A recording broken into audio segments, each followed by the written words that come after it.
है बेटा। तो आज का हमारा जो टॉपिक है वो है dispersion of light. Dispersion of light. अभी डिस्पर्जन ऑफ लाइट क्या होता है बेटा, इसके बारे में हम बात करते हैं। तो ये आपने ऑब्जर्व भी किया होगा कि जब भी हम प्रिज्म से व्हाइट लाइट इंसिडेंट करते हैं, उससे पास करते हैं, तो जो व्हाइट लाइट होती है 7 कलर में स्प्लिट हो जाती है। तो ये जो फिनोमिना होता है जिसमें व्हाइट लाइट 7 कलर में स्प्लिट होती है, उसको हम क्या बोलते हैं? डिस्पर्जन बोलते हैं। करेक्ट। तो ये मान लीजिए कि एक प्रिज्म है और प्रिज्म पर मैंने एक व्हाइट लाइट को ऐसे इंसिडेंट किया। Now this white light split into 7 colours.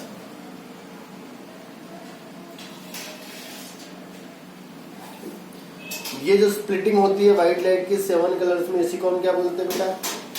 Dispersion बोलते हैं। अगर इस डिस्पर्जन को हम किसी स्क्रीन पर ऑब्टेन कर लेते हैं तो ये स्पेक्ट्रम जो क्रिएट होता है, this is called spectrum of white light. जो ऑर्डर्ड अरेंजमेंट ऑफ कलर हमें ऑब्टेन होता है, इसको हम क्या बोलते हैं? स्पेक्ट्रम बोलते हैं। तो स्पेक्ट्रम जो बनता है वो विबग्योर होता है। करेक्ट। तो यहाँ पर जो ऑर्डर्ड अरेंजमेंट हमें मिल रहा है कलर्स का on the screen, this ordered arrangement is called spectrum of white light. ठीक है।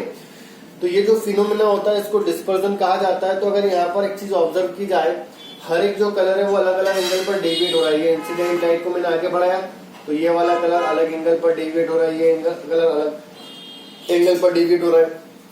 ऐसा इसलिए हो रहा है क्योंकि हमने पढ़ा था कि deviation equals to a times of n-1। हर एक कलर के लिए एंगल ऑफ प्रिज्म तो फिक्स्ड है, बट हर एक कलर का रिफ्रैक्टिव इंडेक्स अलग होता है। हर एक कलर का रिफ्रैक्टिव इंडेक्स अलग होने से हर एक कलर का डेविएशन भी क्या हो जाएगा? अलग होगा। ठीक है। तो ये क्या हो गया बेटा हमारे पास? Dispersion of white light. ठीक। अब यहाँ पर आपसे जो नेक्स्ट टॉपिक, थर्ड जो टॉपिक स्टार्ट होता है, थर्ड इंपॉर्टेंट टॉपिक, जिसको हम बोलते हैं क्या बेटा? Optical instrument. तो ऑप्टिकल इंस्ट्रूमेंट क्या होता है समझें। तो ऑप्टिकल इंस्ट्रूमेंट ऐसे इंस्ट्रूमेंट होते हैं, ऑप्टिकल इंस्ट्रूमेंट ऐसे इंस्ट्रूमेंट होते हैं जो किसी भी ऑब्जेक्ट की मैग्नीफाइड इमेज फॉर्म करते हैं। ऐसे इंस्ट्रूमेंट जो बेटा किसी भी ऑब्जेक्ट की मैग्नीफाइड इमेज फॉर्म करेंगे, जो हम क्या बोलेंगे? ऑप्टिकल इंस्ट्रूमेंट बोलेंगे। अब इमेज हमारे पास दो तरह की बन सकती है, एक रियल इमेज बन सकती है और दूसरी वर्चुअल इमेज बन सकती है। तो ऑप्टिकल इंस्ट्रूमेंट भी दो तरह के होते हैं, एक होता है रियल इमेज ऑप्टिकल इंस्ट्रूमेंट, दूसरा होता है virtual image optical instrument. Real image optical instrument की अगर हम बात करें तो ऐसे ऑब्जेक्ट जो रियल मैग्नीफाइड इमेज बनाते हैं उन्हें हम रियल इमेज ऑप्टिकल इंस्ट्रूमेंट बोलते हैं। जैसे फोटोग्राफिक कैमरा जो होता है जिसमें रियल इमेज फॉर्म होती है, दूसरा ह्यूमन आई जो होता है वो भी रियल इमेज फॉर्म करता है। सिमिलरली अगर हम बात करें बेटा वर्चुअल इमेज ऑप्टिकल इंस्ट्रूमेंट की, तो ऐसे इंस्ट्रूमेंट जो वर्चुअल इमेज क्रिएट करते हैं। अब ये दो तरह के होते हैं, एक होता है यहाँ पर मेरे पास माइक्रोस्कोप और दूसरा होता है बेटा क्या? टेलीस्कोप। करेक्ट। और हमें यहाँ पर माइक्रोस्कोप और टेलीस्कोप डिस्कस करना होता है। बेसिकली ये चीजें हमें डिस्कस करना होती है, ह्यूमन आई के बारे में पढ़ना होता है जो हमने टेंथ में पढ़ा हुआ है। ठीक है। तो अभी 3 टॉपिक हमें यहाँ पर फर्दर डिस्कस करना है, माइक्रोस्कोप, टेलीस्कोप एंड ह्यूमन आई। तो सबसे पहले हम स्टार्ट कर रहे हैं वर्चुअल इमेज ऑप्टिकल इंस्ट्रूमेंट, जिसमें हमें डिस्कस करना है बेटा किसके बारे में? माइक्रोस्कोप के बारे में। तो अगर हम माइक्रोस्कोप की बात करते हैं, व्हाट इज माइक्रोस्कोप? तो माइक्रोस्कोप ऐसी डिवाइस होती है जो कि नियर बाय ऑब्जेक्ट की मैग्नीफाइड इमेज फॉर्म करती है। तो these are the instrument create magnified image of near by object. अब माइक्रोस्कोप जनरली हमारे पास दो तरह का होता है। फर्स्ट जो माइक्रोस्कोप आ रहा है सिंपल माइक्रोस्कोप। सिंपल माइक्रोस्कोप क्यों कहा गया इसको? क्योंकि यहाँ पर हम एक सिंगल कॉन्वेक्स लेंस यूज करते हैं जो किसी भी ऑब्जेक्ट की इमेज को मैग्नीफाई करता है। It uses single convex lens. तो मान लीजिए कि मेरे पास ये कॉन्वेक्स लेंस हुआ, ठीक है। ये इसका ऑप्टिकल सेंटर, यहाँ ये फोकस, यहाँ ये हो गया 2f और यहाँ ये हो गया 2f। जिस भी ऑब्जेक्ट की इमेज को हमें फॉर्म करना होता है उस ऑब्जेक्ट को हम ऑप्टिकल सेंटर और फोकस के बीच में कहीं रख देते। तो मैंने ऑब्जेक्ट को यहाँ रख दिया ऑप्टिकल सेंटर और फोकस के बीच में। तो जो रे ऑफ लाइट होती है प्रिंसिपल एक्सिस के पैरेलल जाती है first light, second ray of light optical centre से जाती है। जो ray of light principal axis के parallel after refraction passes from focus. तो अगर ऑब्जर्व किया जाए तो दोनों लाइट की ओर डाइवर्स हो रही है। अगर हम इनको पीछे की ओर एक्सटेंड करें, उठा देता हूं मैं यहाँ से, पीछे की ओर अगर एक्सटेंड किया जाए तो both the lights are appears to meet at this point and image of object is form. तो A1 B1 जो होगी वो ऑब्जेक्ट की इमेज फॉर्म होगी, किस ऑब्जेक्ट की, AB ऑब्जेक्ट की। अच्छा, दूसरी बात, जो फाइनल इमेज क्रिएट होती है बेटा वो कहाँ क्रिएट होती है, जहां हमें वो क्लियर दिखाई दे। तो आईज से वह मिनिमम डिस्टेंस जहां पर रखा हुआ ऑब्जेक्ट क्लियर दिखाई देता है उसको हम बोलते हैं least distance of distinct vision, जैसे हमने 10th में पढ़ा था। और इसकी जो वैल्यू होती है वो D होती है। हेल्दी आई के लिए इसकी वैल्यू 25 सेंटीमीटर होती है। मान लीजिए कि जो लाइट इमेज है वो 25 सेंटीमीटर फ्रॉम द लेंस बन रही है, जो कि least distance of distinct vision के इक्वल होगी। अभी हमें यहाँ फाइंड करना होता है मैग्निफिकेशन। मैग्निफिकेशन यहाँ पर जो कैलकुलेट किया आता है वो कैलकुलेट किया था एंगुलर। अब एंगुलर मैग्निफिकेशन क्या होता है, according to angular magnification it is the ratio of angle made by image to the angle made by object. Image जो एंगल बनाती है उसको हम बीटा बोलते थे, और ऑब्जेक्ट जो एंगल बनाता है बेटा उसको हम क्या बोलते थे, यहाँ पर अल्फा बोल देते हैं। ठीक है, तो angle made by image to the angle made by object हो गया यहाँ पर ही। अब हमें बताया कि ऑब्जेक्ट ऑलरेडी बहुत छोटा है तो उसकी जो एंगल्स होंगे वो भी बहुत छोटे होंगे। तो अल्फा और बीटा छोटे होते हैं तो दोनों किसमें कन्वर्ट हो जाते हैं, 10 अल्फा और 10 बीटा में।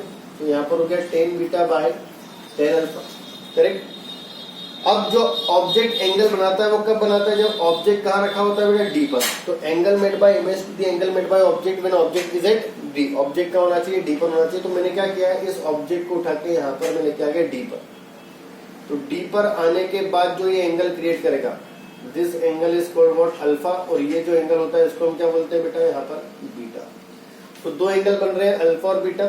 अगर इनकी वैल्यूज कैलकुलेट की जाए तो 10 beta equals to perpendicular AB divided by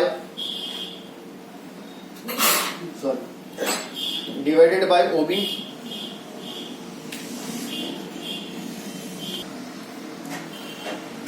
ten alpha में हो जाएगा बेटा मेरे पास, इसको मैंने नाम दे देते हैं यहाँ पर A2। तो A2B1 divide by OB1, correct. अगर इसको सॉल्व किया जाए तो वैल्यू आएगी सॉल्व करने पर बेटा AB divide by A2B1 into OB1 divide by OB। अब AB किसके इक्वल है, A2B1 के इक्वल है, तो दोनों कैंसिल आउट हो जाएंगे। तो मैग्निफिकेशन जो रिमेनिंग बचेगा हमारे पास वो कितना हो जाएगा बेटा, OB1 बाय OB। अब अगर साइन कन्वेंशन अप्लाई किया जाए तो OB1 D हो जाएगा माइनस ऑफ D, और OB जो है वो ऑब्जेक्ट का डिस्टेंस, और ऑब्जेक्ट का डिस्टेंस हम U कंसिडर करते हैं, लेफ्ट साइड है तो माइनस ऑफ U। तो answer will be D by U। क्या मेरे पास मैग्निफिकेशन का वैल्यू। तो जो हमारे पास सिंपल माइक्रोस्कोप होता है उसका जो जनरल मैग्निफिकेशन का फॉर्मूला आता है बेटा कितना आता है, D by U, where D is distance of distinct vision and U is distance of object. अब यहाँ पर मैग्निफिकेशन को जनरली हम दो केसेस में सॉल्व करते हैं। फर्स्ट केस जब फाइनल इमेज इंफिनिटी पर बनती है, और सेकंड केस जब फाइनल इमेज कहाँ बनती है बेटा, D पर। तो फर्स्ट केस हम सॉल्व कर रहे हैं।